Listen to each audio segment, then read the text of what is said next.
Jésus est Seigneur. Alléluia. Alléluia. Alors, est-ce que quelqu'un peut acclamer le Seigneur ce soir? Vous acclamez comme si vous êtes fatigué comme ça. Est-ce que quelqu'un peut acclamer le Seigneur ce soir? Alors, ceux qui sont derrière, s'il vous plaît, remplissez d'abord les chaises qui sont en avant et le temps que les autres arrivent, qui occuperont les places en arrière. Ne soyez pas de ceux qui pensent que les premiers seront les derniers. Prenez les premières places. Alléluia. Alors nous pouvons reprendre nos places. Que le nom du Seigneur soit béni. Ce soir va être au fait notre dernière, ou je peux dire notre dernier rendez-vous avant notre séminaire de la semaine prochaine, qui va débuter à partir de lundi jusqu'à vendredi. Et ce soir, nous allons brosser quelques sujets, quelques éléments que nous avons commencé depuis mercredi, qui va être en fait notre dernière étape dans cette série. Mais cela ne finit pas. Cela veut dire que nous avons toujours une suite dans les enseignements que nous allons avoir pour préparer au fait ceux qui servent à mieux servir le Seigneur. Alors, la fois passée, nous avons parlé du protocole dans le service sacré. Je vais d'abord prier et puis nous allons commencer. Seigneur notre Dieu, merci pour ta parole, merci pour ta présence, merci pour ta fidélité. Ce soir, tu nous attires encore en ce lieu pour nous parler. Tu nous attires encore en ce lieu pour nous visiter. Dispose-nous, rends-nous réceptifs à ta parole et donne te mouvoir par ton esprit et fais-nous du bien ce soir. C'est ainsi que nous t'avons prié au nom de Jésus. Amen. Amen. Alors, je disais, la fois passée, nous avons parlé du protocole dans le service sacré. Et nous avons montré l'importance de comprendre comment s'approcher de Dieu. Et tout celui qui est au service, quand il vient dans la présence de Dieu, doit avoir une telle conscience devant qui il s'approche et comment il doit s'approcher. J'ai donné plusieurs exemples par rapport à comment nous devons offrir à Dieu un service digne de son rang, digne de son nom. Et je suis tombé sur quelque chose qui m'a, au fait, qui est venu confirmer ce que nous avons eu à dire mercredi. Et cet homme avait besoin des réponses. Les personnes dont je vous parle, ce n'est pas un chrétien. Il avait besoin des réponses. Mais c'était dans le monde des esprits. Et il a dit à la personne avec qui il parlait, il dit, je ne peux pas accéder là-bas et avoir les réponses que je recherche sans respecter le protocole. Amen. Dans le monde des esprits, il y a un protocole. Que ce soit chez Dieu, que ce soit chez le diable, il y a un protocole. Et il a dit à la dame, il faut à tout prix que je cherche quoi emmener de l'autre côté pour recevoir la réponse que je recherche. Alors quand il parlait de quoi emmener, c'est-à-dire il cherchait une offrande. Et jusqu'à ce qu'il s'est battu pour trouver cette offrande qu'il devait emmener dans le monde des esprits, c'est comme ça qu'il a pu avoir les réponses qu'il était en train de chercher. Et la fois passée, nous avons parlé de 3 critères. Nous avons parlé des 3 choses importantes à retenir dans le protocole. Nous avons d'abord parlé de la crainte. Parce que le monde des esprits est un monde très exigeant. Quand nous nous approchons de Dieu, nous ne devons pas nous approcher de Dieu comme dans un poulailler, comme n'importe comment. On a déjà écrit. Pour ceux qui étaient là. Alors nous avons dit la première des choses, c'est d'abord la crainte, la révérence devant qui nous nous approchons. L'une des raisons pourquoi nous voyons dans les Écritures, souvent quand Dieu voulait rencontrer son peuple, il y avait une certaine exigence, un standard qu'il établissait de comment le peuple devait se préparer. En fait, la rencontre avec Dieu part d'une préparation, et pas n'importe quelle préparation, mais d'une bonne préparation. Bien aimé, aujourd'hui, si on veut accueillir au Canada la reine Élisabeth, je crois que c'est le pays tout entier qui va se mobiliser. Ils vont mettre chaque chose à sa place, ils vont faire des exercices pour s'assurer que quand la reine va arriver, va atterrir, la façon dont on va faire les cérémonies, la façon dont on va les installer, comment ils vont marcher, c'est tout un protocole qui doit être respecté. Bien aimé, c'est la même chose. Voilà pourquoi j'ai insisté encore en disant que Dieu est partout, mais Dieu ne se manifeste pas partout. Dieu se manifeste là où il se sent honoré. Amen. Dieu se manifeste là où il sent qu'on me met à ma place. Et je peux vous dire la vérité, j'ai vu la différence même dans l'opération, dans le ministère. Moi qui suis votre pasteur, j'ai constaté une différence. Cette différence, j'aimerais vous la dire ce soir. J'en ai parlé aux deux pasteurs. Et j'aimerais quand même le dire ce soir. Vous savez, quand j'ai voyagé, j'ai constaté une grosse différence. La grosse différence dont je parle, c'est comment j'ai vu ces hommes, j'ai vu ces églises accueillir le messager de la journée. L'homme que Dieu, ou par qui Dieu veut passer pour parler. J'ai vu comment ces hommes étaient en attente. Bien aimé, c'est toute une cérémonie. Ici, excusez-moi de le dire, mais c'est une vérité que j'ai dit que je dois dire des vérités. Le jour où je suis venu ici, après 4 mois, la façon dont j'ai été accueilli ici à l'église, je me suis senti moi-même comme un étranger. Oui, je vais vous dire la vérité. Comme un étranger. J'entre, tout le monde était là dans ses affaires. Bon, comme si le pasteur a toujours été là.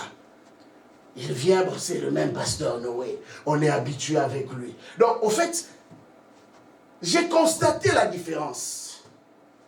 Quand je vais là-bas, la façon dont on m'accueille, bien aimé, tu es comme dans l'obligation de donner le meilleur de toi-même. Je vous dis. Et j'ai vu ça dans le service. C'était plus fluide. L'onction coulait aussi facilement parce que déjà le peuple qui venait se disait c'est l'homme de Dieu. Donc moi je quitte ma maison pour recevoir quelque chose de la part de l'homme de Dieu. Mais ici les gens se disent ah, c'est le pasteur Noé. C'est le pasteur Lomax. C'est la sœur Noémie. C'est maman Marianne. C'est le pasteur Hervé. On est déjà habitué. Et ça c'est l'une des choses de foi qui tue la gloire. Quand on commence à s'habituer aux choses sacrées. Bien aimé, tu ne peux jamais tomber dans le piège. Surtout, j'aimerais te le dire ce soir, de t'habituer avec un homme de Dieu.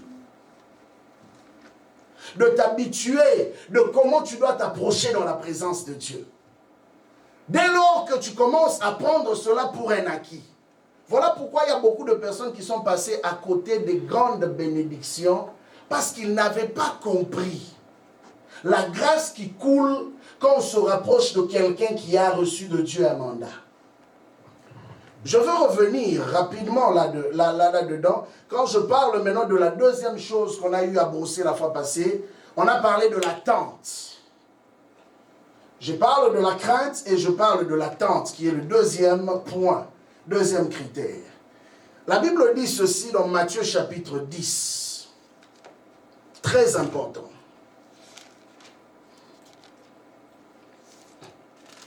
La Bible dit,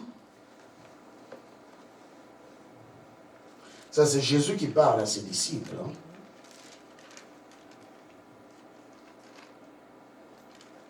À compter du verset 40. Écoutez bien ce que je vais vous dire. Pourquoi j'insiste en vous disant que le jour où je suis venu, je me suis senti comme un étranger dans ma propre maison.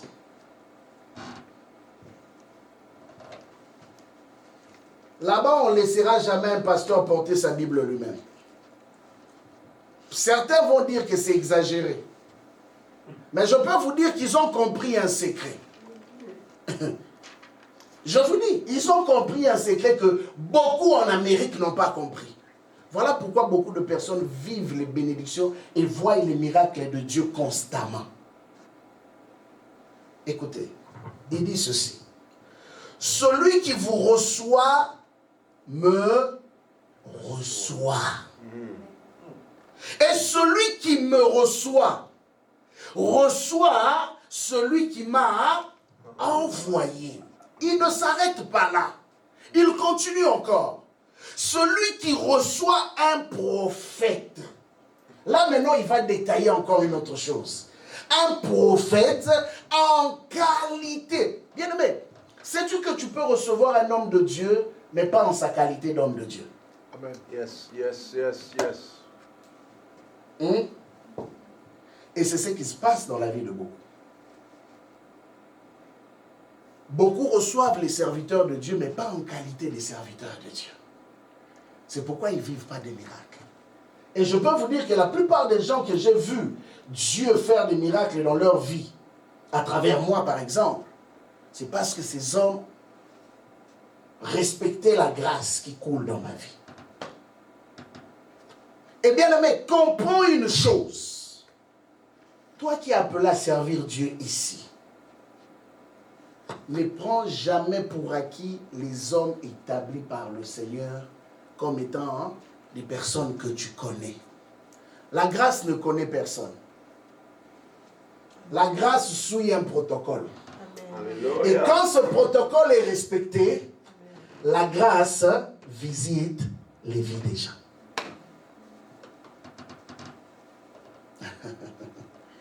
Il dit celui qui vous reçoit,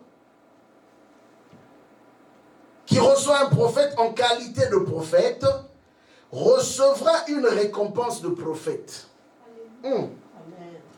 Bien aimé, cela veut dire quoi? Quand toi tu crois que l'homme qui est là, c'est un homme qui a été mandaté par Dieu, et moi je le reçois au titre d'un homme qui a été mandaté par Dieu. Bien aimé, toutes les grâces, écoutez bien, quand on dit que la grâce est transmissible, elle est transmissible. Voilà pourquoi quand un homme de Dieu te dit Dieu te bénisse, ne sois pas pressé de dire que te bénisse aussi, comme souvent je vois ici en Amérique. C'est que je vois souvent, on dit c'est les supérieurs qui bénissent. Oh, vous n'avez jamais lu ce passage dans la Bible, hein? C'est les supérieurs qui bénissent l'inférieur. C'est biblique. Donc moi je te bénis, toi aussi tu me bénis. Qui bénit qui? Ah, peut-être pasteur Noé n'a jamais dit ça, hein? Non. Ok. Je t'enseigne maintenant la Bible. J'ai déjà dit ça. Je me rappelle avoir déjà enseigné ça. Quand on te dit que Dieu te bénisse par un supérieur, tu dois dire Amen. Amen. Où je reçois. C'est vrai. Amen. Amen. J'ai déjà enseigné ça. C'est vrai, il a déjà dit ça. Ouais. Hein? Tu dois dire Amen. Donc, quand on te dit que Dieu te bénisse, que Dieu te bénisse aussi. On est en compétition de qui dit que Dieu te bénisse, quoi. Et on perd la grâce. Et c'est comme ça que beaucoup de personnes passent à côté des bénédictions. Ils retournent à la bénédiction. Donc, moi, je te bénis. Tu n'as même pas reçu ce que moi, j'ai libéré dans ta vie. Tu me retournes ma bénédiction. Comprenez-vous cela? Et ça, j'ai vu ça en Amérique. En Amérique, beaucoup de chrétiens sont rapides à parler. Que Dieu te bénisse aussi. Des fois, je ne réponds pas, je me tais seulement. Je préfère ne pas parler. Mais je me dis, celui-là ou celle-là n'a pas compris. Parce que si tu avais compris le principe biblique qui dit que les supérieurs, c'est le supérieur qui bénit l'inférieur, je crois que tu allais même crier Amen. Yes.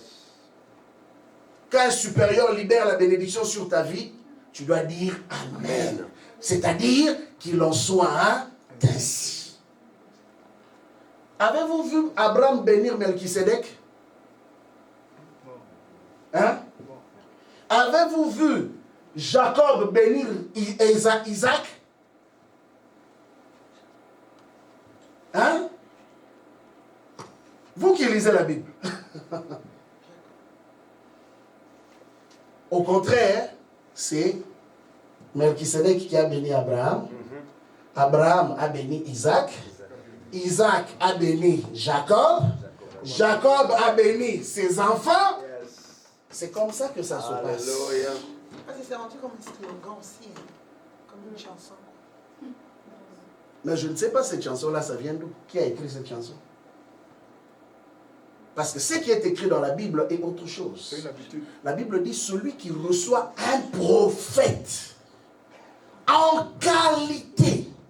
Donc, tu dois réaliser que l'homme que je reçois, l'homme qui me parle, a reçu de Dieu un mandat. Alléluia. Et quand je le reçois par rapport à la grâce qui coule dans sa vie, la chose est libérée automatiquement dans ma vie. Il reçoit la récompense. C'est-à-dire quoi? Donc si Dieu avait dit à un homme de Dieu, hein, dans le secret, voici je veux faire de toi ceci, voici je veux faire de toi cela, voici je te bénis par rapport à ça et à ça, ça, ça, ça. Si toi tu reçois cet homme de Dieu en respectant la qualité de l'homme de Dieu, toutes les promesses qui sont attachées à l'homme de Dieu, Amen. automatiquement se transfèrent aussi dans ta vie. Amen, amen, amen. Ce que je dis est biblique. Dieu dit à Abraham, ceux qui te béniront seront aussi bénis. Ceux qui te maudiront seront aussi Maudit. Voilà pourquoi l'autre fois j'ai dit ici, il y a des gens qui, tu n'as même pas besoin de prononcer une parole pour les maudire. Ils se maudissent eux-mêmes. Il y a aussi des gens qui se bénissent eux-mêmes. Pourquoi? Parce qu'ils ont compris que l'homme de Dieu est un homme digne d'être honoré. Bien aimé, la femme qu'on a appelée la Sunamite, dans 2 Rois chapitre 4, la Bible dit que cette femme, quand elle voyait Élisée passer, Élisée ne lui avait rien demandé. Les chrétiens d'aujourd'hui attendent que l'homme de Dieu vienne demander.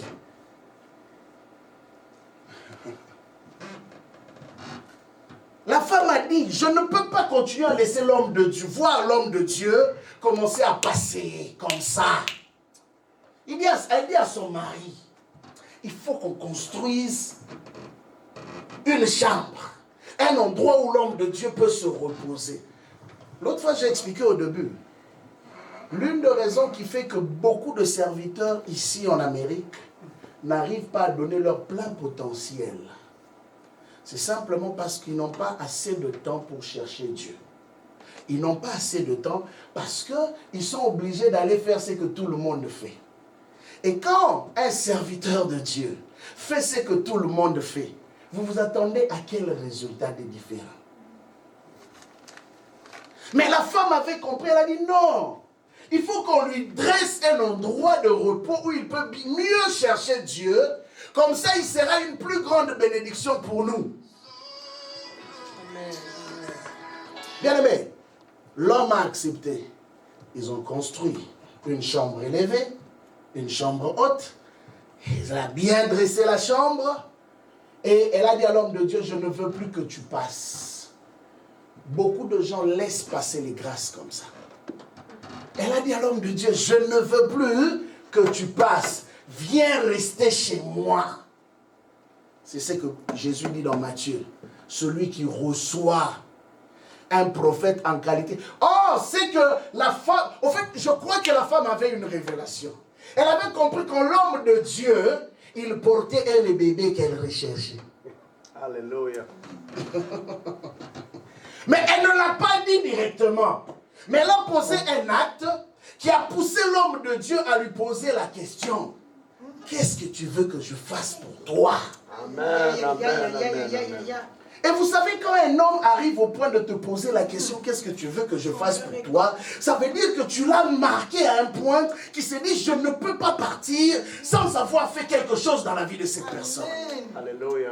Et quand il a posé la question, la femme lui dit, toi-même tu vois, toi-même, tu vois, je n'ai pas d'enfant. Ah, l'homme de Dieu regarde, il dit, ok, moi là, je suis porteur de bébés. L'année prochaine, quand je vais revenir, tu porteras un bébé. Et oui, effectivement, la Bible dit, et son mari l'a connue, et elle tomba enceinte, et elle eut un bébé garçon. Et la suite, c'est quoi? Le bébé est mort. Mais vous savez, ce qui vient de la bouche d'un homme de Dieu ne peut pas mourir. Amen. Amen, amen, amen, amen. Trop fort. Un Amen. homme de Dieu authentique, quand il parle sur ta vie, je te dis la vérité. Yes. Amen. Même quand tu traverses des combats, ça ne peut pas mourir.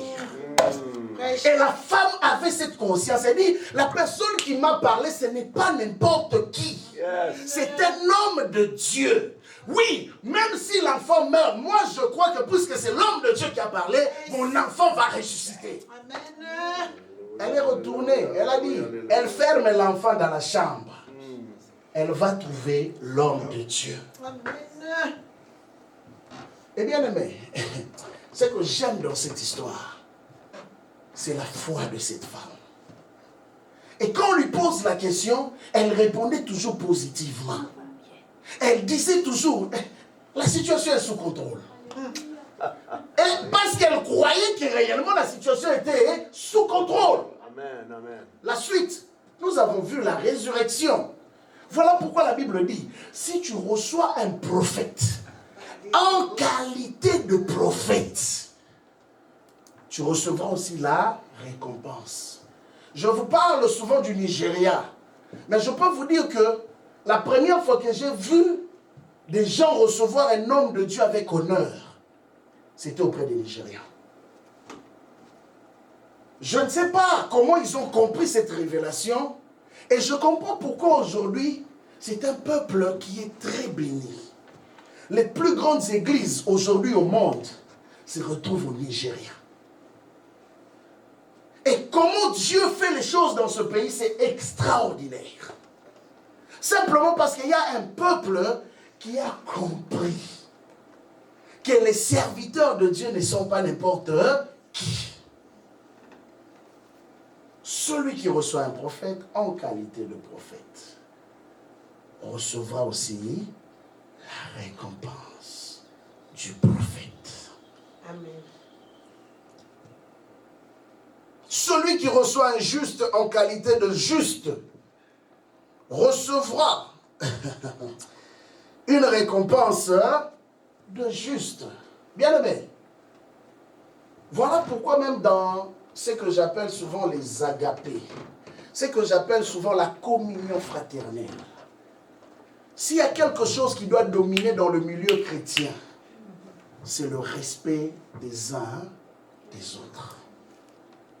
Vous savez, là, j'ai dit l'autre fois, Dieu ne demeure pas dans un milieu où il y a du bruit. Quand il y a du bruit, quand il y a du désordre, quand il y a le non-respect, la présence de Dieu se retire. Amen. À un moment donné, même en Israël, on a parlé d'Ikabod. Ikabod veut dire simplement la gloire est bannie. Le contraire de Kabod, qui veut dire le poids de la gloire de Dieu. La gloire était bannie, pourquoi? Parce que les principes de base par lesquels le peuple devait fonctionner, ils ne le respectaient pas. Voilà pourquoi, dans la maison de Dieu, j'insiste encore là-dessus, les premières personnes qui doivent faire que la maison de Dieu soit un endroit de respect, ce sont les personnes qui servent à l'église. Si ceux qui servent à l'église n'apprennent pas à respecter le lieu du culte, le sanctuaire, alors je vais quand même mentionner quelque chose de très très important. Pendant que je regarde comme ça, je vois une bouteille et directement ça me saute à l'esprit. Souvent après nos réunions, on retrouve les bouteilles partout. Je dis bien les bouteilles partout. Quand les enfants sont là, ce soir il n'y a que 2 enfants, Mais quand les enfants sont là en grand nombre ici, on retrouve les biscuits, on retrouve des sachets, en fait, et les gens s'en foutistes quoi. Les gens se parlent et les gens sont pressés de partir. Des fois même quand ils traînent, mais ils voient des choses traîner par terre, personne ou la plupart n'ont pas cette révérence du lieu où on vient adorer le Seigneur. Bien aimé, j'ai vu les musulmans. Même les chaussures qu'on porte. Comprenez, hein? Les chaussures. Puisque les chaussures ont touché la saleté de l'extérieur, ça n'entre pas dans le lieu du culte. Comprenez-vous? Les chaussures qui nous appartiennent. Il se réfère à l'histoire de Moïse. Où Moïse, quand il a rencontré Dieu, Dieu lui a dit, ôte tes sandales. Bon, et ils ont traduit ça physiquement. Mais, c'est simplement pour dire combien ils respectent leur lieu de culte.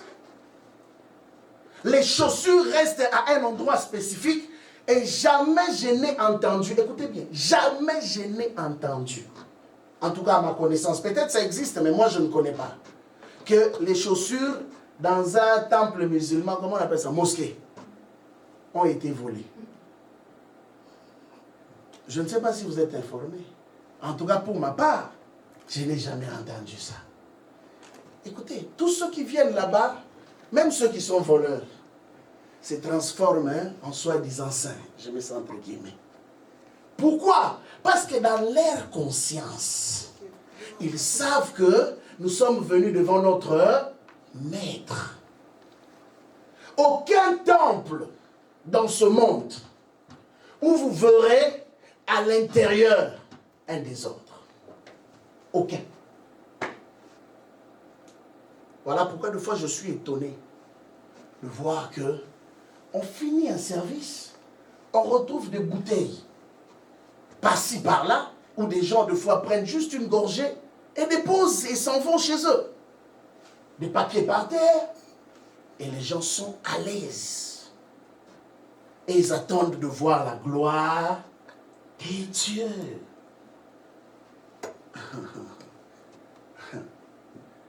Sais-tu qu'il y a quelqu'un qui a travaillé pour garder ses lieux propres? Hein? Pendant que toi tu salis, pendant que toi tu fais ce que tu fais là, sais-tu qu'il y a quelqu'un qui a dépensé de l'argent pour acheter ces bouteilles d'eau? Pendant que toi tu gaspilles.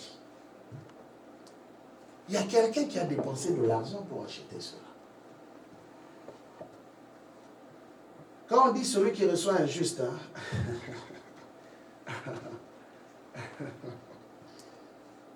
C'est la façon dont nous nous traitons les uns les autres. Tu sais, quand tu vas chez toi, tu n'aimes pas qu'on mette le désordre dans les choses que tu as placées en ordre, n'est-ce pas? Alors, si chez toi, tu es capable d'être ordonné dans ce que tu fais, dans ce que tu veux, pourquoi la maison de Dieu ne t'intéresse pas? J'ai vu des gens qui, quand on dit seulement Amen, sont pressés de sortir sans tenir compte comment la maison de Dieu va rester après nous. Ça ne les intéresse pas. C'est le travail des autres. Ça, ce n'est pas mon problème. Tu ne peux pas avoir le cœur de serviteur sans tenir compte de comment la maison de Dieu doit se tenir.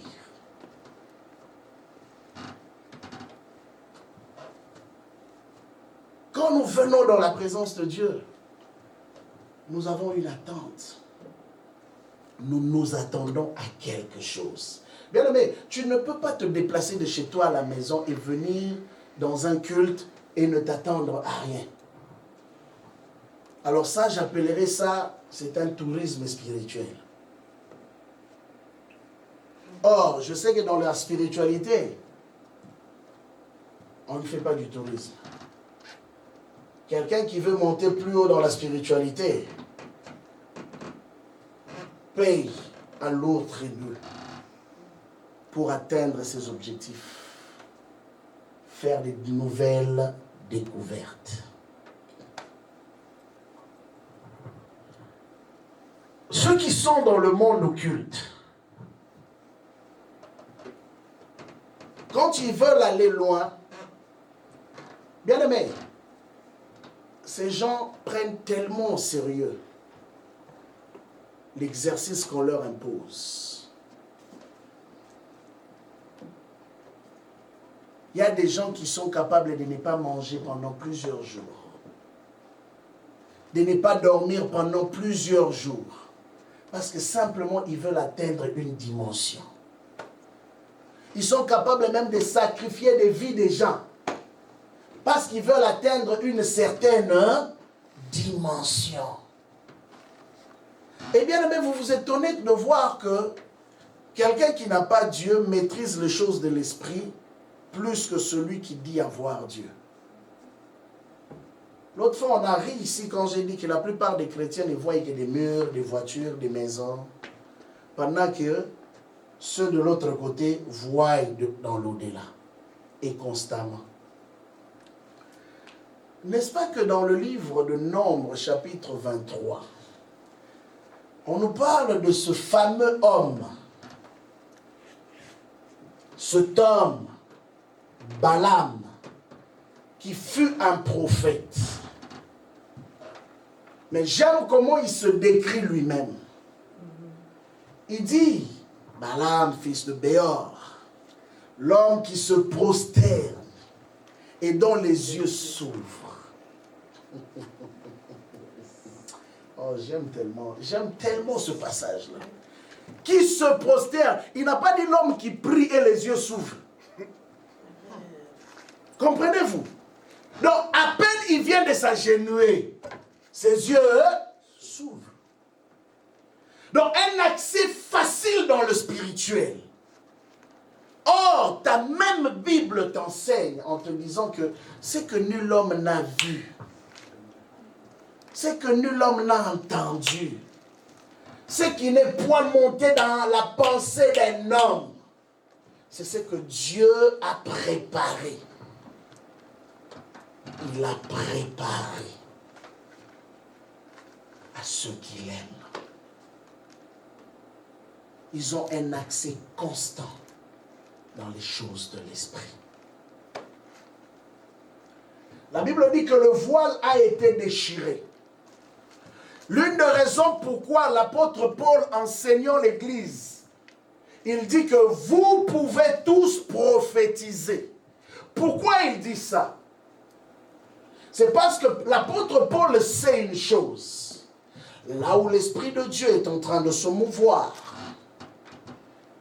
les hommes ont la facilité d'accéder dans des dimensions spirituelles plus élevées.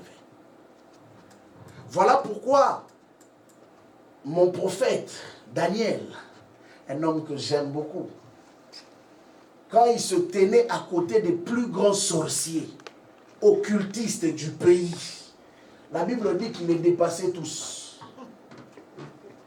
Il les dépassait tous. Beaucoup de chrétiens aujourd'hui ont peur de travailler dans un milieu où il y a trop d'occultistes, n'est-ce pas? Beaucoup de chrétiens aujourd'hui, quand on lui dit que tel et tel et tel et tel et tel sont les gens d'un truc mystique, ils fuient. Une fois, je me rappelle, une sœur, on lui a dit que elle était au courant qu'il y avait une sœur là qui avait des démons.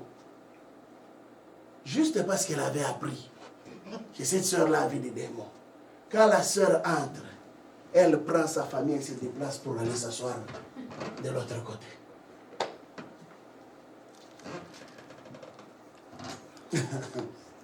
Toi, tu as Dieu. Toi, tu as le maître de tous les esprits. Mais tu as peur d'une personne qui a des démons.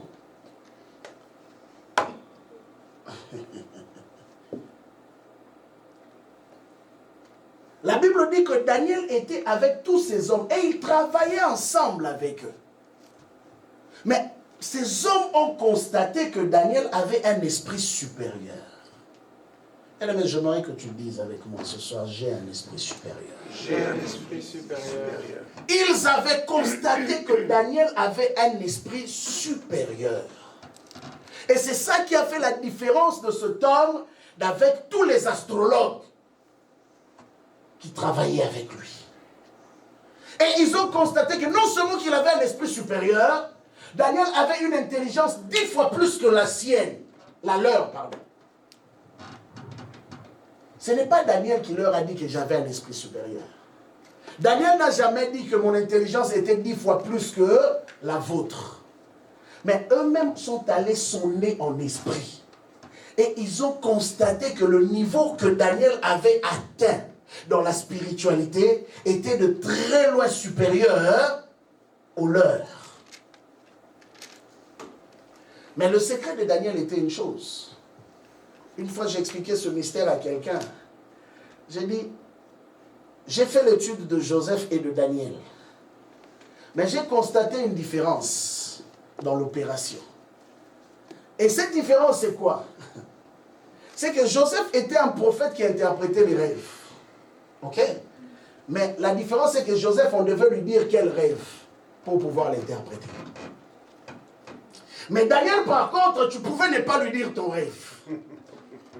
Mais il pouvait entrer dans ton rêve. Te dire d'abord qu'est-ce que tu avais vu et t'interpréter cela. Et la différence que j'ai fait, c'est quoi? Quand je lis les Écritures, je constate que Daniel, c'était un homme de prière. Il priait beaucoup. La grâce était là. Mais Daniel priait beaucoup. Et c'est ça qui a fait qu'il avait une autre dimension dans l'opération du même don. C'était le don de discernement.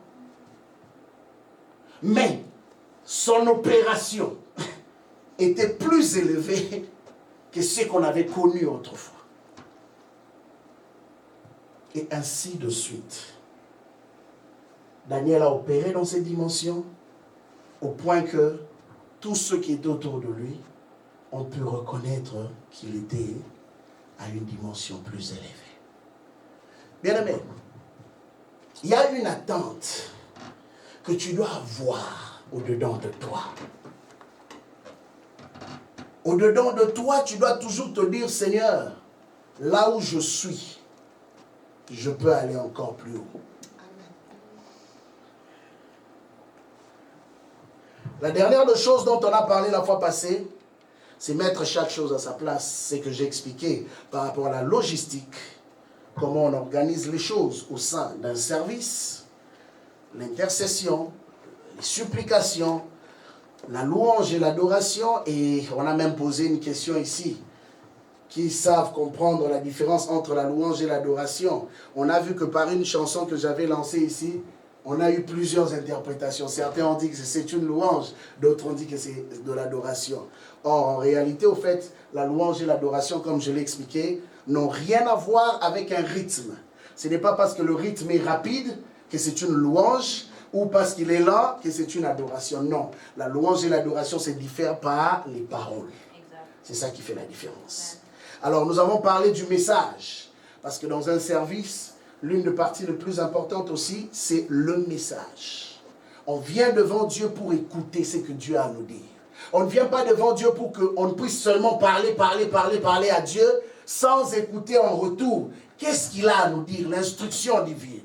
Et la dernière des choses dont nous avons parlé, c'était l'offrande. Et je crois que nous avons conclu par l'offrande la fois passée. Alors ce soir, je veux parler rapidement d'un autre point, toujours dans le même ordre du protocole dans le service sacré, c'est trouver la porte qui ouvrira d'autres portes.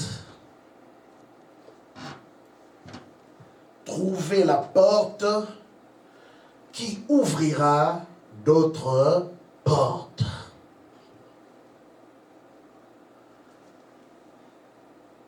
Il est à savoir que quand tu entres par la bonne porte, tu trouveras aussi, ou tu auras aussi, un bon résultat. L'une des raisons pourquoi j'ai beaucoup insisté sur la gloire de Dieu la fois passée, pour dire comment il y a des cultes où on peut facilement voir la gloire de Dieu, et il y a des cultes où on sent l'absence de la gloire de Dieu. Il est très très important de prendre ça à cœur. Voilà pourquoi j'ai insisté sur l'aspect de l'attente. La façon dont on s'approche de Dieu détermine aussi comment Dieu va nous parler, comment Dieu va se révéler à nous, comment Dieu va se manifester à nous. Ne prenez jamais le service divin comme étant une habitude. Et j'ai donné l'exemple en disant qu'en conduite, on nous dit toujours que ceux qui fréquentent une route plus souvent sont susceptibles à faire des accidents. Donc quand tu as l'habitude de fréquenter une route de foi, tu oublies même certains détails de la route tellement que tu connais la route, ça devient un réflexe naturel. Or, dans le service divin, ne le fais jamais par réflexe. Fais-le par inspiration. La Bible dit c'est poussé par le Saint-Esprit que les hommes ont parlé de la part de Dieu. Bien-aimé, jamais ne viens ici en te disant qu'on a toujours fait les choses de cette manière. Il peut nous arriver, on vient ici, Dieu dit, aujourd'hui vous n'allez pas louer. Aujourd'hui vous n'allez pas adorer. Aujourd'hui, vous allez simplement rendre grâce. Amen. Dieu peut nous le faire. Il nous est arrivé une fois, deux fois ici. On prend juste une chanson, on part, et Dieu fait des choses qu'il avait prévu de faire. Il m'est arrivé deux fois ici, pendant que je me préparais à prêcher, le Saint-Esprit m'arrête. Il dit aujourd'hui, vous n'allez que louer et adorer. C'est ça la flexibilité dans la présence de Dieu. Il y a une dame qui avait tellement travaillé son secret avec Dieu. Elle avait bâti son église à Sion. Et tellement qu'elle avait travaillé son intimité avec Dieu, à chaque fois qu'elle avait culte, la gloire de Dieu descendait sous forme de la nuée. La nuée qu'on a lue dans la Bible. Et c'était tangible aux yeux de tous. Ce n'était pas une histoire. Il y a des moments où quand on atteint un certain sommet avec le Seigneur, il n'y a plus un seul culte qu'on fait sans la gloire. Et le désir profond qu'un serviteur ou une servante doit avoir, c'est d'atteindre ce sommet-là avec le Seigneur. Amen. De se dire, Seigneur, je n'ai encore rien vu. Seigneur, utilise-moi encore. Amen. Seigneur, emmène-moi encore dans les profondeurs. Et cette porte-là, tu dois la trouver.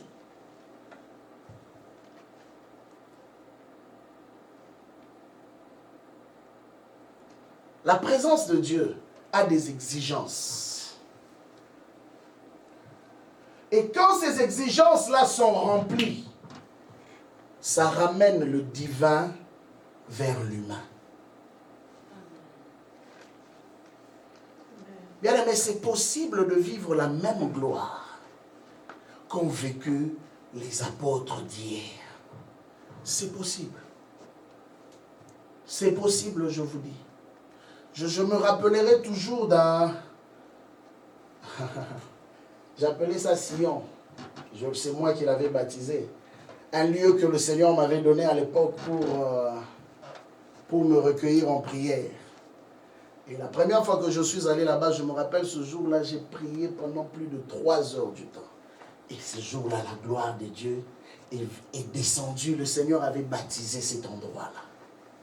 Et je peux vous dire qu'on n'a jamais eu une seule réunion en ce lieu-là sans que la gloire de Dieu nous visite.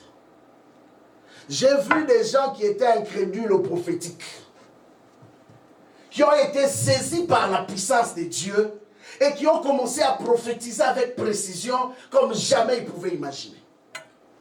Et la première fois, la personne dont je parle, tellement qu'il ne croyait pas aux choses de Dieu. Mais bizarrement, c'est lui qui m'avait donné cet endroit-là pour prier. C'est fou, hein? Mais lui-même, il avait une incrédulité comme vous ne pouvez pas imaginer. Et quand j'ai fini de prier, le Seigneur me dit, prie maintenant pour lui. Je l'appelle. Il va s'agenouiller. Et quand j'ai commencé à prier pour lui, il me dit, pour la première fois, ses yeux spirituels se sont ouverts. Il voyait comme une boule de feu qui venait comme un tourbillon. Au fait, il ne savait même pas comment expliquer ça. Du coup, j'ai entendu quelqu'un crier. Ah! Boum! Il tombe. Il s'endort pendant près de 30 minutes. Et quand il s'est réveillé, il est devenu un prophète. Amen. Je vous dis. Quand il s'est réveillé, il a commencé à prophétiser avec précision. Et je peux vous dire que parmi les prophéties qu'on m'a données dans la vie, il en fait partie. C'était pour la première fois qu'il fasse une telle expérience.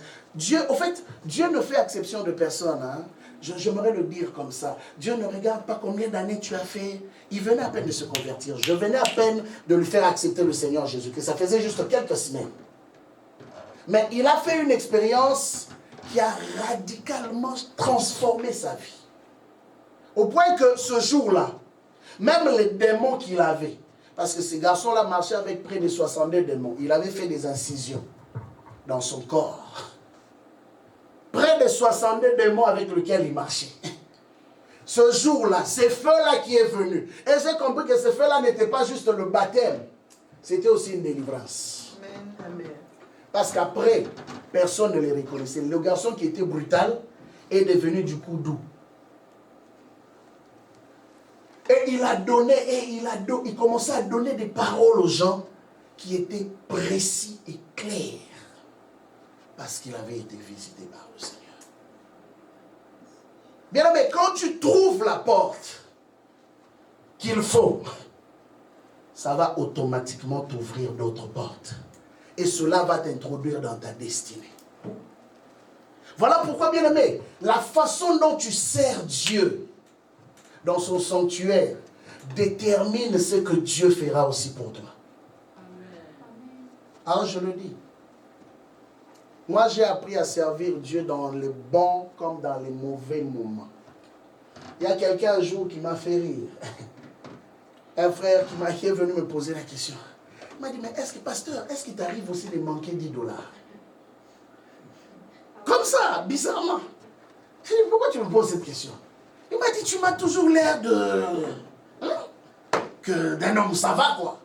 J'ai dit, mon frère, je peux te dire que des fois, même quand tu me vois très souriant là, vous prêchant la foi, dans mon compte, il y a des moins. Mais cela ne m'empêche pas d'être moi-même avec le Seigneur. Cela ne m'empêche pas de servir Dieu avec dévotion.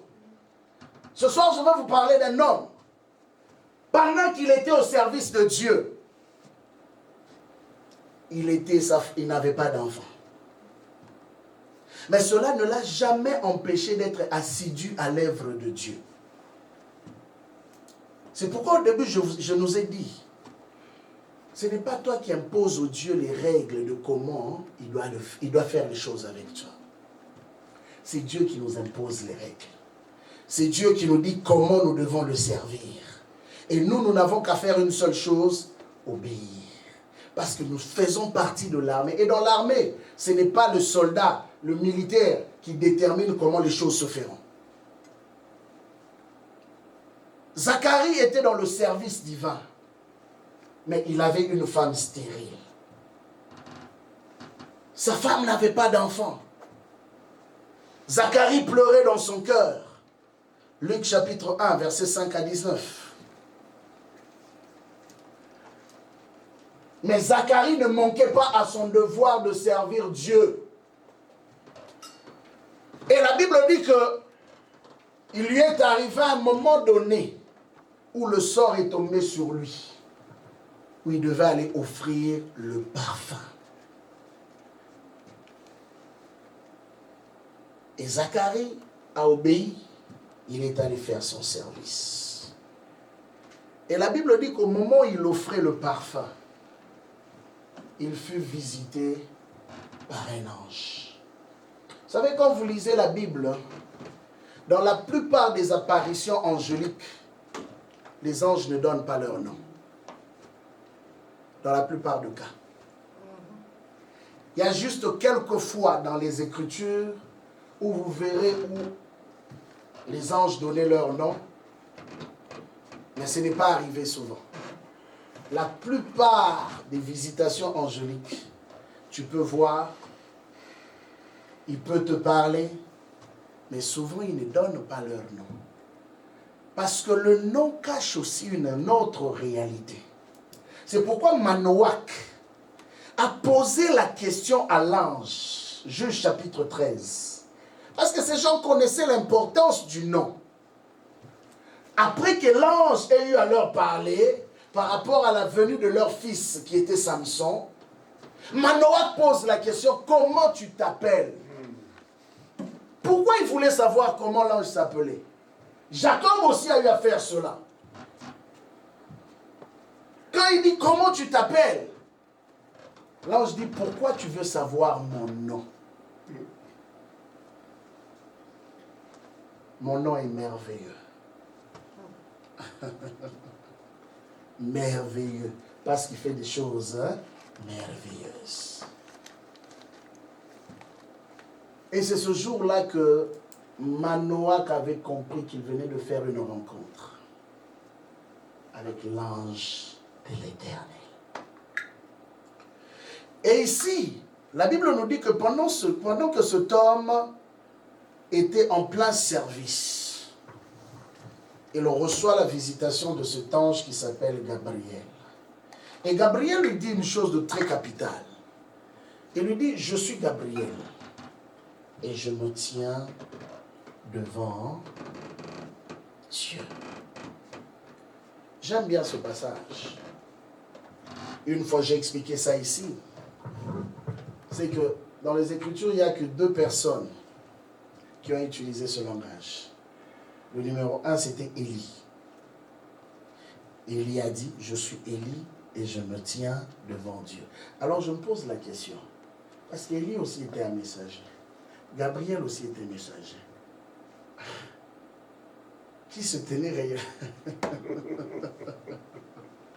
Hein? Donc, Élie était voisin à Gabriel ou comment?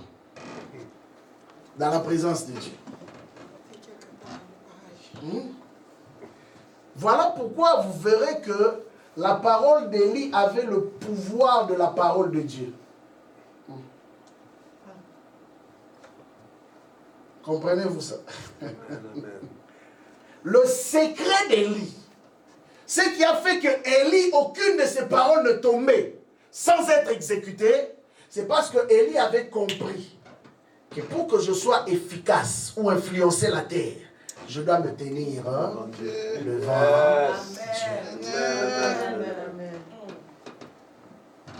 Et quand il apparaissait devant les hommes, il savait qu'il avait tellement été investi de Dieu, du divin en lui, que aucun homme ne pouvait lui résister. L'une des raisons pourquoi quand il parlait même à la nature, en disant à la nature, la pluie ne tombera plus pendant 3 ans. Cela arriva ainsi. Imaginez-vous seulement, toi tu te lèves, tu dis qu'à partir de maintenant, je déclare qu'on n'aura plus d'hiver pendant 3 ans. Hein? Non, je te donne juste... Comprends ce que je veux te dire. Donc tu décides qu'il n'y aura plus d'hiver pendant 3 ans. Donc on aura été pendant 3 ans. Waouh! Élie a arrêté une saison pendant 3 ans. Et les gens se sont rendus compte que c'est par la parole d'un homme que tout le système de fonctionnement de la géographie s'est arrêté. Et Élie était tranquille. Il savait aussi qu'il n'y a que lui qui pouvait changer encore ce système-là. Voilà pourquoi il n'était pas agité. Quand on lui envoie même les militaires, il était là sur l'arbre, il chantait, il mangeait ses arachides tranquillement. On dit, toi, tu es dangereux. On sait que tu as dit, je viens. Le roi a besoin de toi. Il dit, oui, je viens. Ah! On a bien peur de toi parce que même les gens étaient conscients. Ce que j'ai aimé dans son histoire, hein, tout le monde connaissait Élie. Et il savait que Élie avait même la capacité d'apparaître et de disparaître. L'officier militaire lui a dit, il dit, si nous on part, l'Esprit de Dieu te saisira ici et te transportera à un autre endroit. Tout le monde était au courant. Vous savez, quand tu développes tellement une intimité avec Dieu, le témoignage va commencer à se faire entendre sans que tu aies à forcer quelque chose. Bien aimé, ne cherche pas à imposer aux gens. Ne cherche pas que les gens par force disent que tu es un homme de Dieu, un serviteur de Dieu, une servante de Dieu, un enfant de Dieu. N'impose pas les gens. Il faut que tes œuvres parlent plus que tes paroles. C'est ça qu'il faut. Amen. La Bible nous dit que quand Gabriel est apparu à cet homme, Gabriel lui a dit, je suis Gabriel et je me tiens devant Dieu. Donc, en d'autres termes, qu'est-ce que Gabriel était en train de dire à Élie et à Zacharie? Que ce que je veux te dire, puisque je me tiens devant Dieu, prendront effet dans ta vie. Voilà pourquoi j'ai commencé par ce passage qui dit, si tu reçois un prophète en qualité de prophète, hein, tu recevras aussi la récompense du prophète. Beaucoup de personnes sont passées à côté de certaines bénédictions parce qu'ils n'ont pas compris ce secret. Et pendant qu'il parlait, l'autre a voulu lui exposer l'impossibilité. Mais je suis déjà vieux. Seigneur, regarde la crise économique. Regarde la réalité dans laquelle nous vivons. Les gens sont incrédules. Les gens ne croient plus. Quand Dieu dit, je vais t'utiliser, il va t'utiliser. Amen. Amen. Dieu ne se trompe pas. Amen. Quand il dit que j'étais choisi pour t'utiliser, il va réellement t'utiliser. La seule chose, c'est que toi, tu dois te disposer à être utilisé par Dieu. Amen. Amen. Beaucoup de gens passent à côté. Parce qu'au lieu de chercher l'essentiel, ils cherchent ce qui est dérisoire. Ils pensent que Dieu a tous les temps pour les atteindre. Tu sais, pendant que toi, tu passes le temps là à faire autre chose que ce que Dieu te demande de faire, pendant que Dieu, en ce moment, cherche un homme qui peut se lever, Dieu ira voir une autre adresse. Parce qu'il y a une urgence dans le monde des esprits.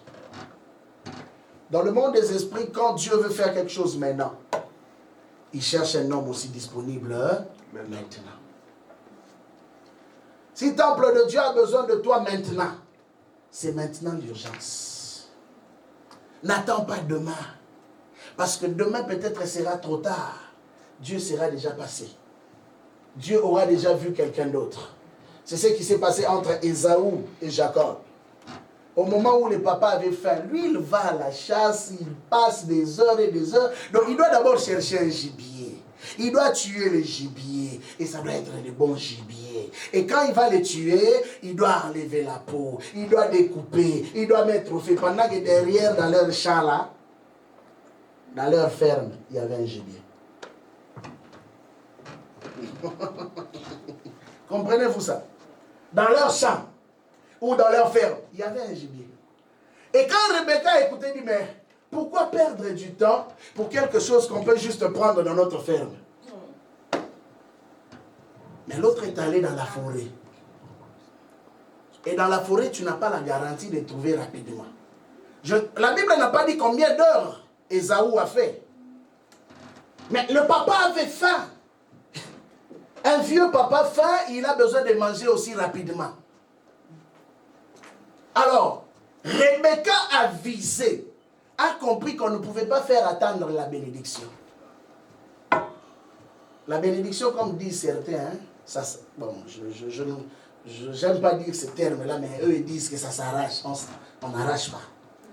C'est les violents qui s'en emparent. Amen. Oui.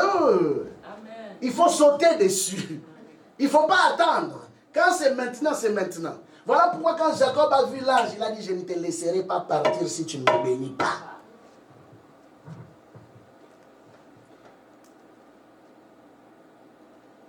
Et quand Zacharie rencontre le Seigneur, ou l'ange, excusez-moi, Gabriel lui dit ce qui devait arriver.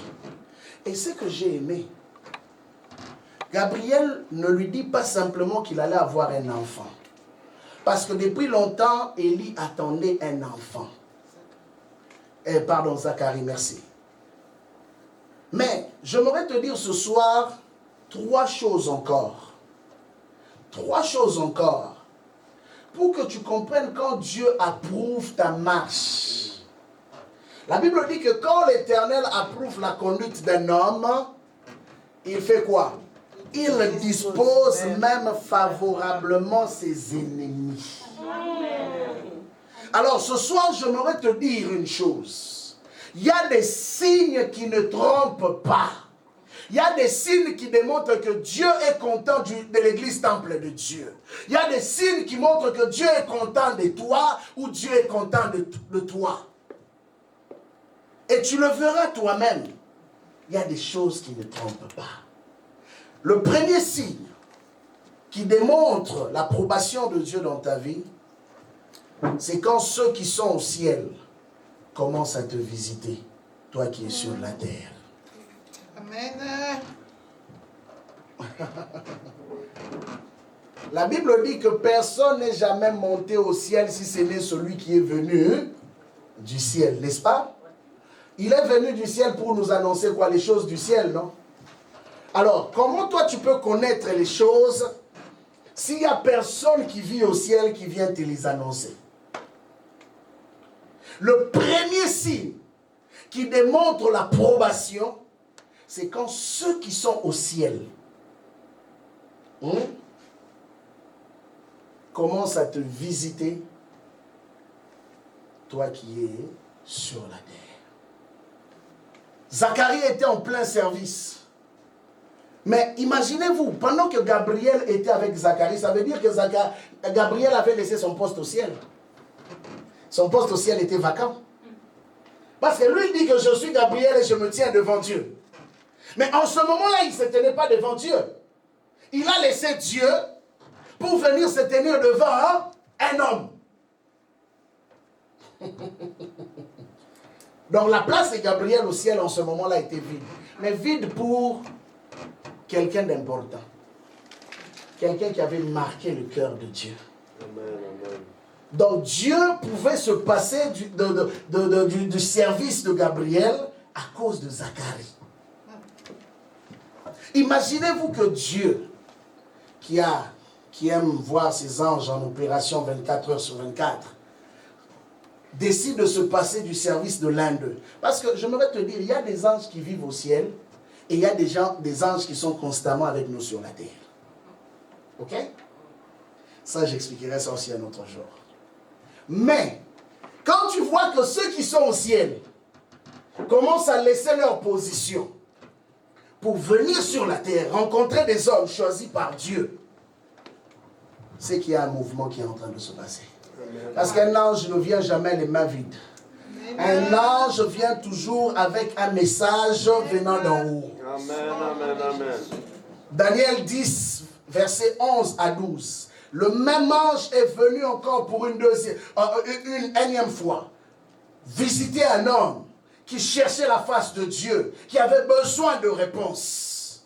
Il a tellement cherché Dieu que l'ange a dû laisser le ciel et est venu vers cet homme pour lui annoncer des secrets. Et ce que j'aime encore dans ce passage, c'est comment la Bible décrit cela. Daniel 10, 11 à 12. La Bible dit, puis il me dit, Daniel, homme bien-aimé. Oh, écoutez, même si sur la terre on ne t'aime pas, Même si sur la terre tu es rejeté.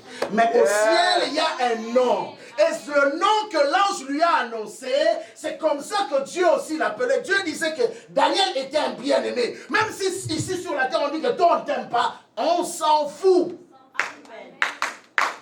Parce qu'au ciel, il y a un langage, il y a un nom que tu portes.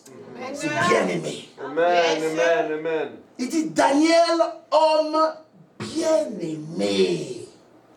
Donc je ne viens pas annoncer simplement à un homme qui sert Dieu. Mais je viens annoncer quelque chose à un homme que Dieu chérit. Amen, amen, amen, amen. À un homme qui a de l'importance aux yeux de Dieu. Bien, mais voilà pourquoi j'aimerais te dire une chose ce soir. Que personne ne te trompe. J'ai compris encore de plus en plus le langage de John Wesley. Quand il dit, moi seul avec Dieu, je représente la majorité. Parce qu'à un moment donné dans ton parcours, tu te rendras compte que les hommes vont te tourner le dos. Amen, amen, amen, amen. Ça fait partie de l'exercice du service sacré. À un moment donné, tu vivras cela. Si Jésus a vécu cela, toi tu penses que toi tu ne le vivras pas? Toi tu penses que tu es mieux que Jésus? Tu penses que tu es mieux que Paul? Paul qui écrit à un moment donné à son fils Timothée, tous m'ont abandonné. Ah, Paolo! Hein? Il dit tous m'ont abandonné. Les grands Paul, l'apôtre qui a ressuscité les morts, il se rend compte que là, je suis seul.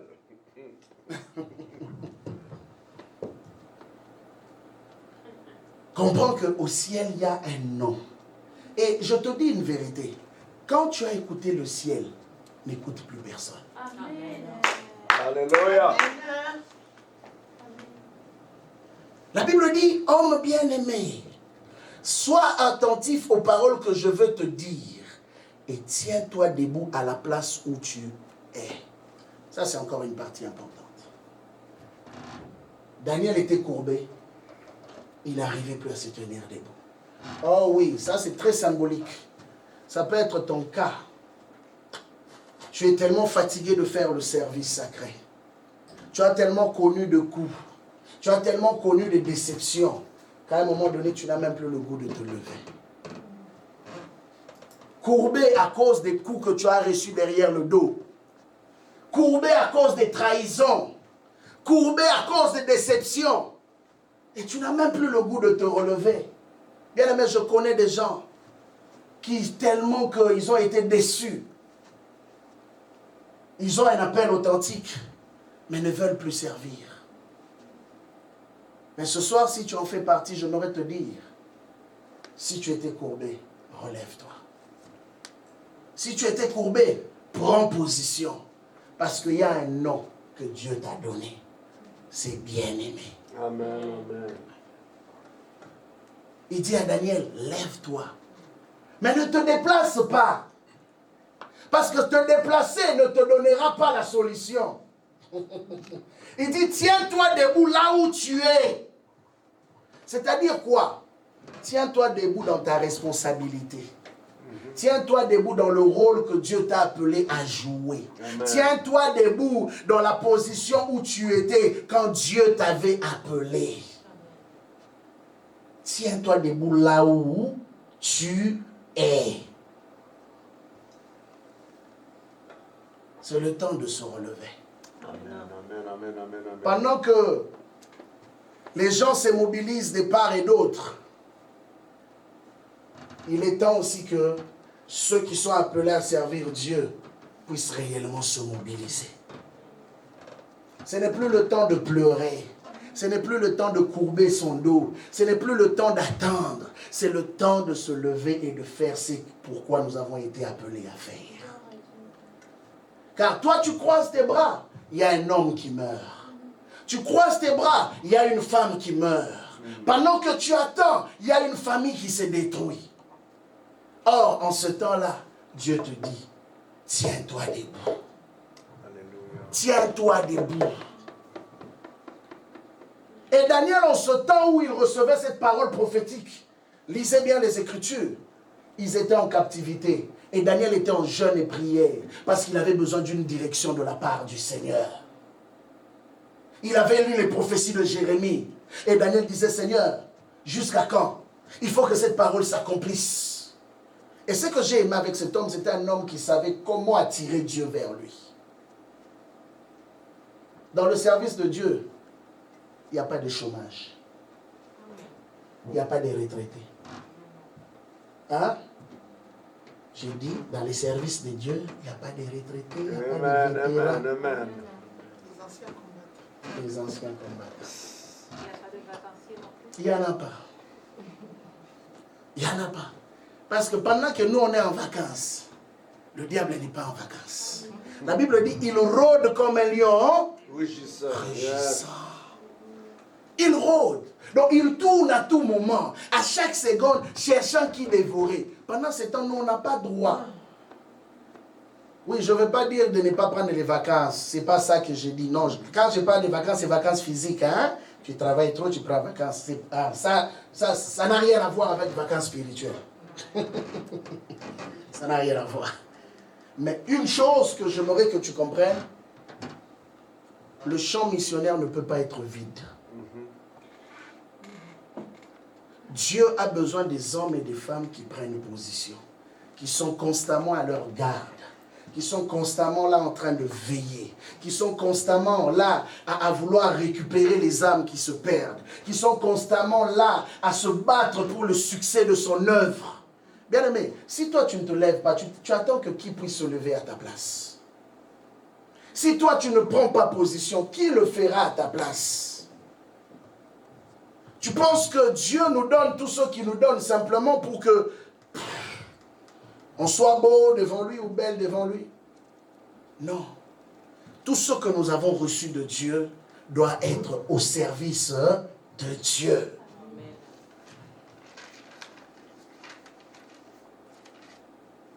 Car je suis maintenant envoyé vers toi. Lorsqu'il m'eut ainsi parlé, je me tins debout en tremblant. Oui, je sais peut-être que ce n'est pas facile. Je sais peut-être que c'est difficile. Peut-être que tu as encore le séquel des coups du passé. Mais il faut que tu te tiennes debout. Je n'ai pas le choix que de te le dire. Tu dois te tenir debout.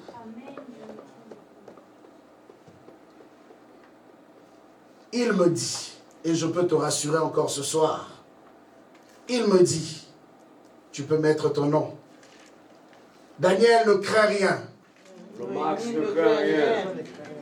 Car dès le premier jour où tu as eu à cœur de comprendre et de t'humilier devant ton Dieu, tes paroles ont été entendues. Merci Seigneur. Toi qui penses peut-être que Dieu a bouché les oreilles. Toi qui penses peut-être que mes prières ne sont pas exaucées. Toi qui penses peut-être que Dieu m'a oublié. Depuis que j'ai commencé à me donner, depuis que j'ai commencé à le servir, je ne vois rien. Il te dit ce soir, depuis le premier jour. Depuis le premier jour. Ce n'est pas aujourd'hui. Depuis le premier jour. Quand tu as eu à cœur de comprendre. Il dit ceci. Tes paroles ont été entendues. 10, 11 à 12. Et la suite, j'aime encore. Il dit, et c'est à cause de tes paroles que je viens. C'est pourquoi je vous ai dit, le premier signe qui démontre l'approbation de ce que tu fais, c'est quand ceux qui sont célestes descendent pour commencer à visiter ce qui est terrestre. Donc commence à te visiter. C'est le premier signe qui démontre l'approbation de ce que tu fais. Bien aimé, en tout cas, par expérience, je dirais qu'il n'y en a pas deux. Quand le ciel commence à se mobiliser pour toi, ça veut dire que Dieu est content. Deuxième des choses, non seulement qu'il se mobilise pour toi, ok? c'est quand ils t'introduisent dans les mystères que ton intelligence ignore. Amen. Amen. Oh Jésus. Amen. Aïe, aïe, aïe. Je vous dis, Amen. quand ils t'introduisent dans les mystères que ton intelligence ignore.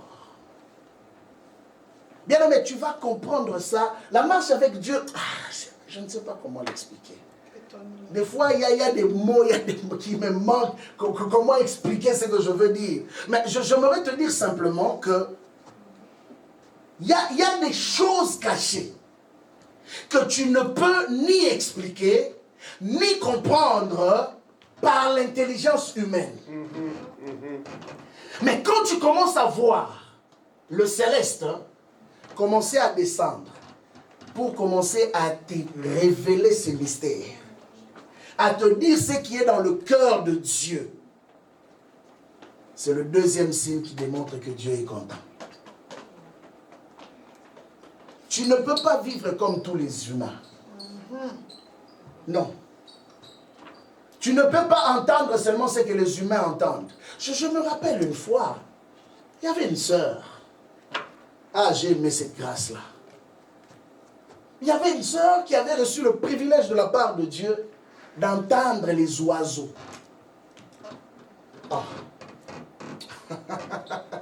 Vous me prendrez pour fou, hein? Elle commence... Vous voyez les choses que vous voyez dans les films où les gens dialoguent avec les animaux. Je vous dis, il y a des hommes sur cette terre qui parlent avec les animaux. Dites-moi, Adam, au jardin d'Éden,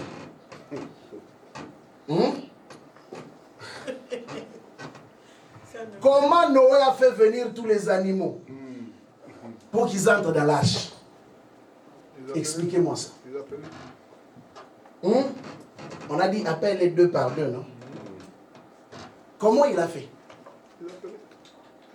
Vous, les lecteurs de la Bible, expliquez-moi ça. Les lions étaient où en ce moment-là? Les crocodiles étaient où? Hein? Il est allé les chercher comment? Et ces gens-là sont venus avec docilité. Sans le manger. Sans les bouffer. Et ils sont tous entrés. Pendant tout le temps où la pluie tombait, il n'y a pas eu du désordre dans l'arche. Personne n'a bouffé l'autre. Personne n'a bouffé l'autre. Même les carnivores sont devenus herbivores. Comment vous m'expliquez ce mystère? Et je peux vous dire que cette sœur-là avait reçu une grâce d'interprétation. Et elle était elle-même, au fait, la première fois qu'elle a fait cette expérience, elle a failli virer folle. Elle criait. Parce que Dieu lui avait permis d'écouter ce que les oiseaux disaient. C'est pourquoi vous verrez que dans les Écritures, à un moment donné, quand Balaam a frappé l'âne, l'âne lui a parlé en langage humain. Pourquoi me frappes-tu? Live, tu n'as pas confus. Comprenez-vous ça? Et ça, ce sont des choses qui se sont passées, qui se passent encore. Si tu le crois, tu le verras. Amen. Amen.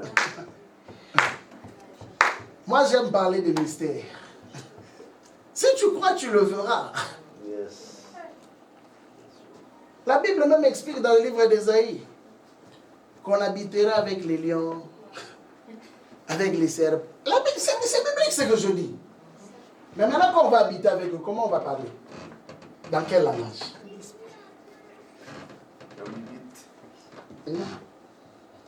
Salomon. C'est pourquoi vous allez constater que dans le monde des esprits,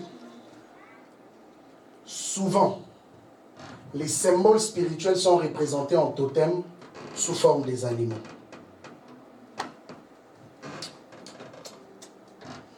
Et chaque animal est un symbole. Et chaque animal porte un langage. Et un langage qui communique. Souvent, c'est des éléments que... Pourquoi vous remarquerez que je fais souvent le parallélisme entre nous et les occultistes? Parce que les occultistes font beaucoup d'études dans ce domaine-là. Ils comprennent le fonctionnement de chaque animal. Voilà pourquoi chaque pays a un totem qui le représente. C'est une force spirituelle. Et au ciel, selon les Écritures, Apocalypse chapitre 4, on nous parle du trône de Dieu. Et autour du trône de Dieu, il y avait 4 êtres vivants. 4 êtres vivants qui avaient 4 faces.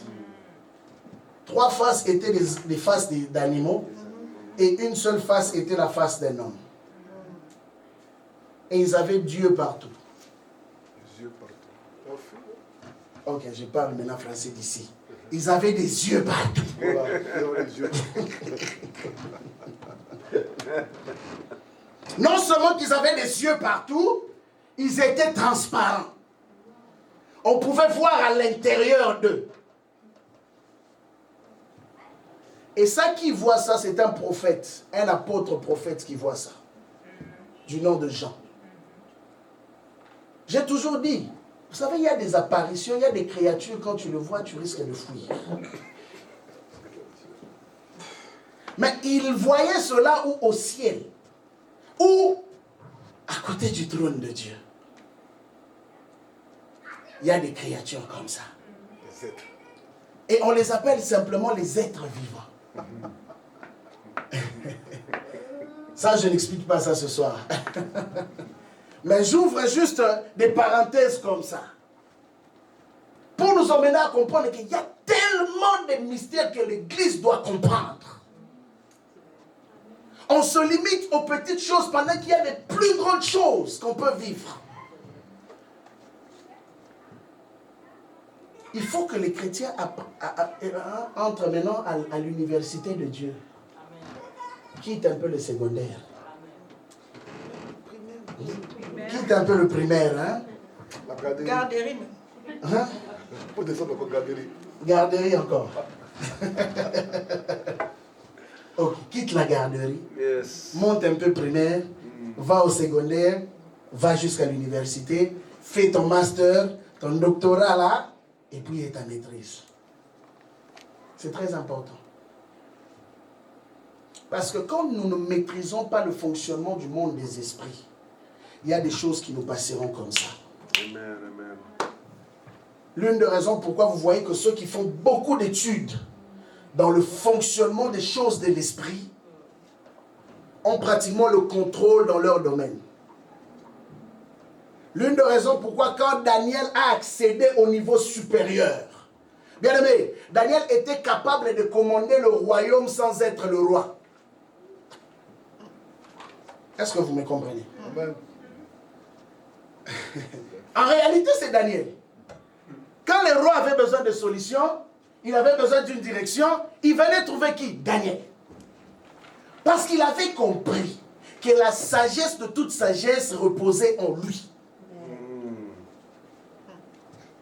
Bien aimé, il faut qu'on arrive au point où les hommes qui vont sortir d'ici Alléluia. soient des hommes qui peuvent influencer à telle enceinte que les gens soient capables d'accourir vers Dieu à cause de toi. Amen. Alléluia. Et ça ne peut venir que lorsque tu entres dans la connaissance des mystères. Voilà pourquoi ce Daniel avait tellement à cœur de vouloir comprendre. Daniel ne se limitait pas simplement, oh j'ai lu Esaïe, Esaïe a dit toi si tu viens dimanche, oh la prophétie de tel. Non. Il lisait les autres prophètes. Mais il voulait aussi expérimenter sa propre prophétie. Il écoutait ce que les autres prophètes avaient dit sur Dieu. Mais il ne se limitait pas à ce que les autres avaient dit sur Dieu. Il voulait lui-même découvrir ce Dieu-là qui avait parlé aux autres. Et que Dieu lui donne le profondeur de ce qu'il avait dit aux autres. La preuve, c'est que par rapport à ce qu'il avait dit à Jérémie, quand Daniel a reçu la révélation, c'était encore plus profond. Mais ce que j'ai aimé, quand nous parlons d'Apocalypse, la Bible nous dit, Apocalypse 4, 8, mais quand on lit le livre d'Apocalypse, nous voyons encore que de tous ceux qui ont précédé dans le prophétique, il n'y en a pas un qui a fait une expérience aussi profonde dans les révélations prophétiques comme Jean. Voilà pourquoi ce livre est le dernier livre de la Bible. Parce que la dimension prophétique et des visitations et des explications des choses, telles que Jean les a reçues, il n'y en a pas pareil. Même la façon dont il explique le trône de Dieu, jusque-là, personne n'avait encore expliqué le trône de Dieu comme Jean l'a expliqué. Mais moi je crois que Jean a expliqué une partie. Amen. Ah oui. Je ne vais pas me limiter à sa révélation. Oh. Je ne vais pas me limiter à sa révélation. Je crois qu'il y a encore des choses que Jean n'a pas vues. Yes, que je verrai. Alléluia. N'est-ce pas qu'il est dit que si on commençait à écrire tout ce que Jésus avait fait, par exemple, ces livres n'allaient jamais se terminer. C'est écrit, non? Donc ça veut dire qu'il y a encore des mystères et des choses que Dieu attend son peuple à le chercher encore profondément pour ouvrir encore davantage les explications des rouleaux qui vont emmener à ce que l'Église soit une lumière sur notre génération. Troisième de choses, après l'explication des mystères, ou je peux dire, après qu'ils aient introduit, qu'il t'ait introduit dans le mystère que ton intelligence ignore, la troisième de choses la plus capitale, il te donne la clé déclencheur du changement dans ta vie et dans la vie du cercle, de celui de ton cercle d'opération. La clé de... Il te donne la clé déclencheur du changement dans ta vie.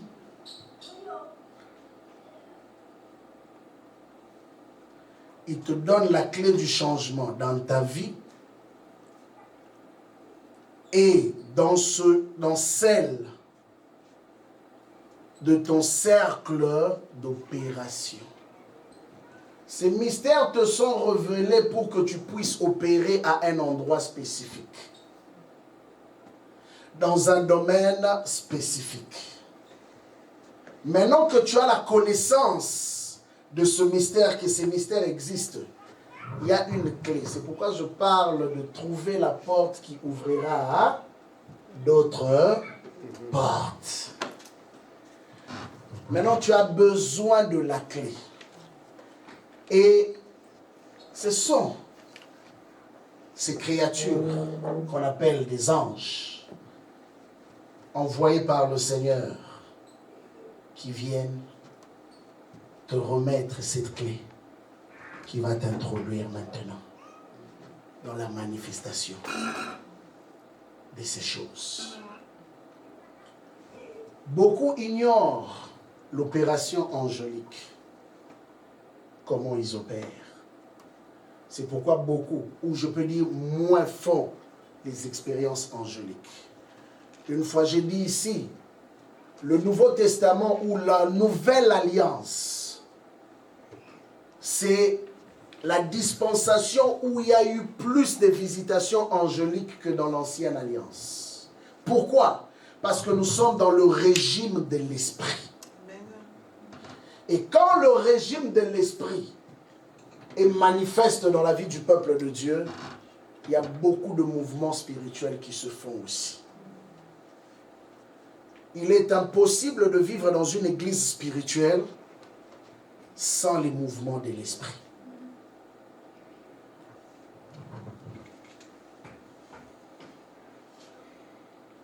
Nous avons souvent parlé de l'église primitive. Nous voyons combien ces gens avaient la connaissance de comment opérer les anges. Et j'ai beaucoup aimé à un moment donné quand Pierre a été libéré de la prison. Pierre vient devant la porte la personne qui entend sa voix va dire à l'église, c'est son ange. Ils savaient. Qui leur a appris cela? C'est une église qui était informée.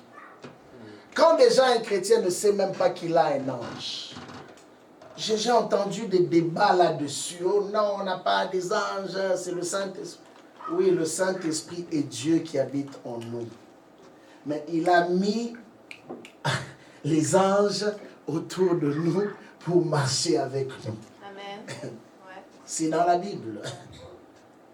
Quand la Bible dit l'ange de l'Éternel campe autour de ceux qui craignent Dieu, ça c'est l'ange de l'Éternel. Mais il y a aussi des anges qui marchent avec nous. C'est pourquoi même, quand Paul a failli faire naufrage dans la nuit, un ange lui est apparu et lui a dit, vous n'allez pas mourir. Ils avaient une constance de la manifestation angélique. Et vous savez pourquoi j'insiste là-dessus? J'insiste pour nous emmener à comprendre que lorsqu'un peuple se rapproche plus de Dieu, le ciel devient ouvert. Amen.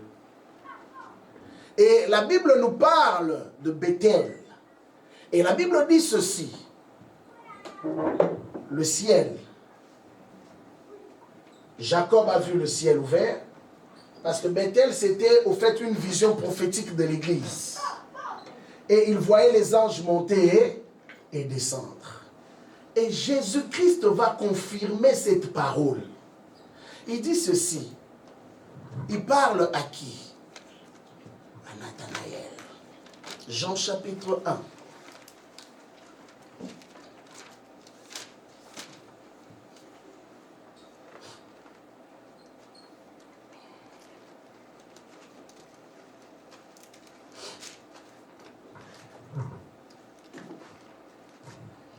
Verset 51.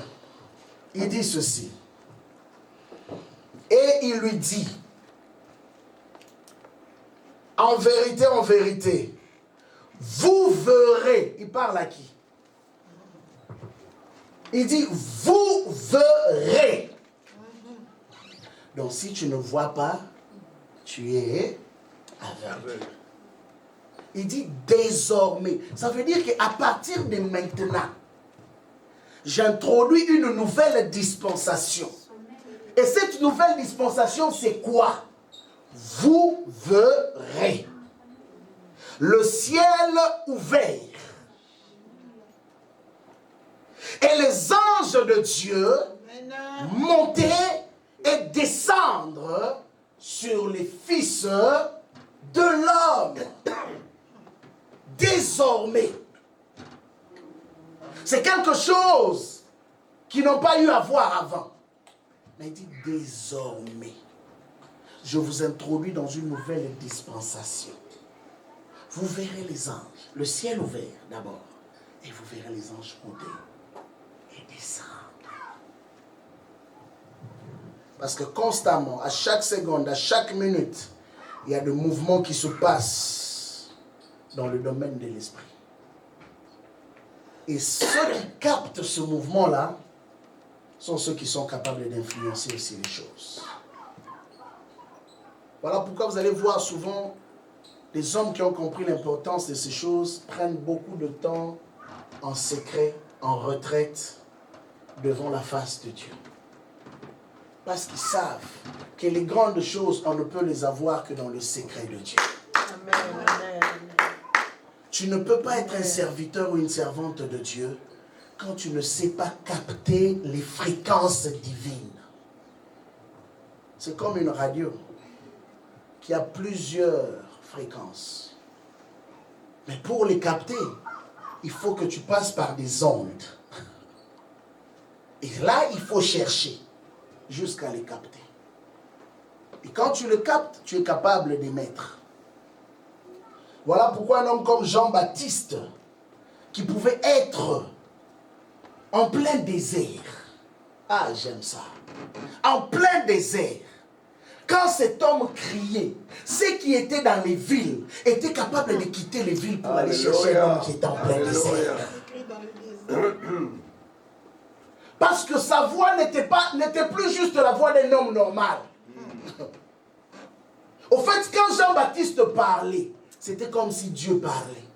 Voilà pourquoi quand Noé a appelé les animaux, personne ne pouvait résister. Tout le monde était devenu docile. Au fait, eux tous en ce moment-là étaient devenus des animaux domestiques. Eux tous. Même le bois. Tout ce que tu veux, donne tous les noms. S'il y avait dinosaures à l'intérieur, domestique. S'il y avait dragon, domestique. Et tous, sans exception. Pourquoi? Parce qu'il y avait une autorité qui revêtait la personne de Noé comme un manteau. Alléluia. Amen, amen, amen, amen. Alléluia. C'est pourquoi quand Étienne a été arrêté, la Bible dit que personne n'est résisté à sa parole avant d'être arrêté. Personne. Il avait une autorité dans ses propos qui éblouissait même les plus intelligents. C'est qui cet homme? Parce qu'il était tellement revêtu de Dieu. Amen. Ne servez plus Dieu comme si on allait dans une église religieuse. On n'est pas une église religieuse ici. Hein? Où on fait les choses parce que, bon, je sais chanter, je sais prêcher, je sais faire la musique, je sais faire... Non. Il faut qu'on arrête avec ça. Il faut qu'on arrête. Il faut introduire Dieu au milieu des hommes. La Bible nous montre que quand ces hommes-là apparaissaient devant les hommes, c'était comme si Dieu lui-même apparaissait. Ça, c'est très important. Notre plus grand défi, bien aimé, s'il faut même pleurer devant Dieu, il faut qu'on passe des temps à pleurer. Seigneur, fais de nous ton adresse. Amen. C'est le temps. C'est le temps. Ce n'est pas demain, c'est aujourd'hui. Ce n'est pas demain, c'est maintenant. Alors si tu es là, tu vas te lever, nous allons acclamer le Seigneur. Oui, ce soir, tu vas simplement élever ta voix. Tu vas dire, Seigneur, je veux être celui qui va t'introduire, celui qui va t'introduire au milieu des hommes. Je veux être celui qui va à travers moi, Seigneur, que les gens soient capables de te voir. À travers moi, Seigneur, que les gens soient capables de palper ta gloire. Que ma vie ne soit plus comme celle d'hier. Seigneur, fais quelque chose de nouveau. Fais quelque chose de différent. Seigneur, qu'on voie le ciel ouvert. Et que les anges montent. Et que les anges descendent. Seigneur, qu'on voie ta gloire à travers ma vie. Élève ta voix. Prie le Seigneur. Réclame ces choses ce soir. Réclame-le. Dis, oh, plus jamais, j'aurai une vie spirituelle comme celle que j'avais eue hier. Je vais être un serviteur différent. Je vais être une servante différente. Je vais être quelqu'un qui fera les choses. Hey, comme jamais on a eu à le faire. Je veux me tenir dans ta présence. Comme le fit Jean, comme le fit Daniel, comme le fit Élie. Alléluia. Oh, fais ce que tu as dit, Seigneur. Fais ce que tu as dit, Seigneur. Fais ce que tu as dit, Seigneur. Fais ce que tu as dit, Seigneur. Alléluia. Alléluia. Fais de nous, Seigneur, ces hommes qui émettent dans ta fréquence, oh Dieu. Fais de nous, Seigneur, cette église qui émet dans ta fréquence. Fais de nous, Seigneur, cette génération qui influence, oh Dieu, ceux qui nous entourent. Alléluia. Garde ton ciel ouvert. Garde ton ciel ouvert. Garde ton ciel ouvert. Garde ton Seigneur, ciel. c'est maintenant. C'est maintenant. C'est maintenant. C'est maintenant que ton ciel s'ouvre encore sur nous, ô Éternel. Que ton ciel s'ouvre encore sur nous, ô Dieu. Que ton ciel s'ouvre encore sur cette génération. Que ton ciel s'ouvre encore. Que l'on voie tes anges monter et descendre.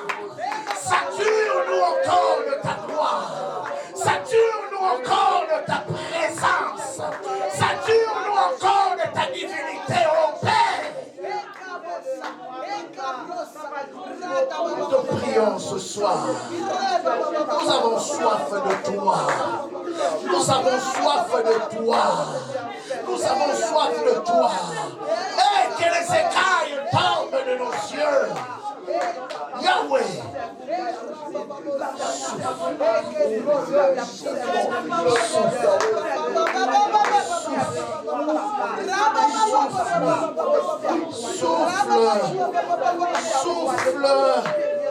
Souffle, Esprit de Dieu.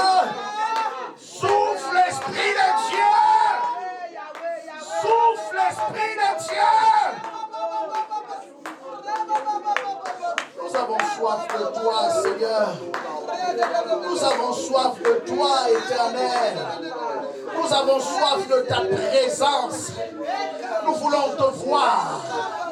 Oui, comme jamais.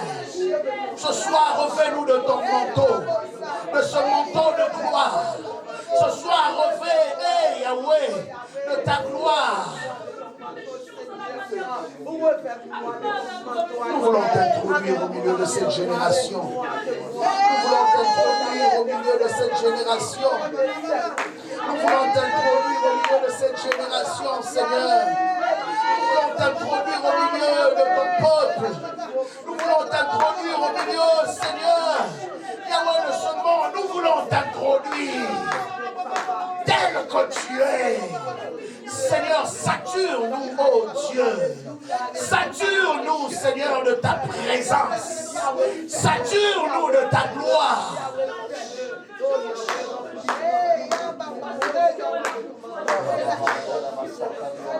Seigneur, nous crions à toi.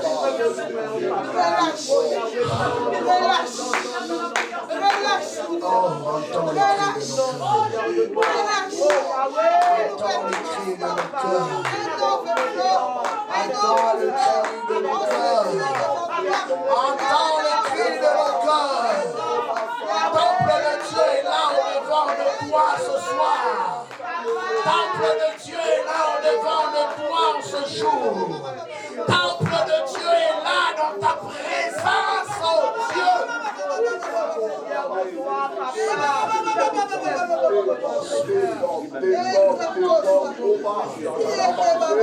Yahweh, brise les limitations spirituelles.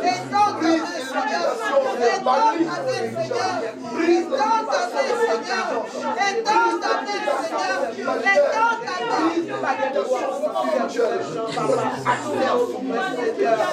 Yahweh, tu as dit à Jean, non, tu as brisé les limitations spirituelles. Yahweh,